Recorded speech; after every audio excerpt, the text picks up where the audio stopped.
Hi friends, welcome to my channel Nicey kitchen.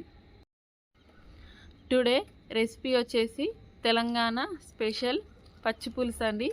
దీన్ని చింతపండు చారు అని కూడా అంటారు.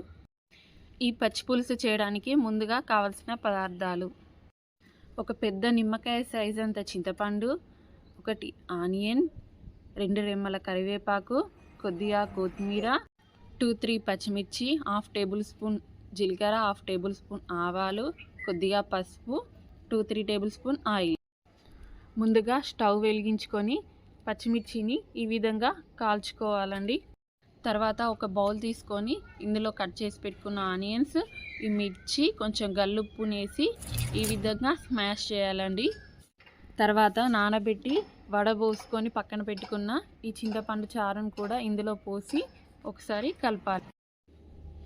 తర్వాత తాలింపు కోసం స్టవ్ మీద ఒక ప్యాన్ పెట్టుకొని 2-3 టేబుల్ స్పూన్ ఆయిల్ వేసి 2 వెల్లుల్లి రెబ్బలు, 2 ఎండుమిర్చి, 1/2 టేబుల్ స్పూన్ జీలకర్ర, 1/2 టేబుల్ స్పూన్ ఆవాలు, కరివేపాకు, 1/2 టేబుల్ స్పూన్ పసుపు కూడా వేసి ఈ మిశ్రమాన్ని ముందుగా ప్రిపేర్ చేసుకున్న చారులో వేసి చివరగా కొత్తిమీర కూడా వేసుకోవాలి. అంతేనండి, 10 నిమిషాల్లో చాలా ఈజీగా చేసుకునే పచ్చి పులుసు.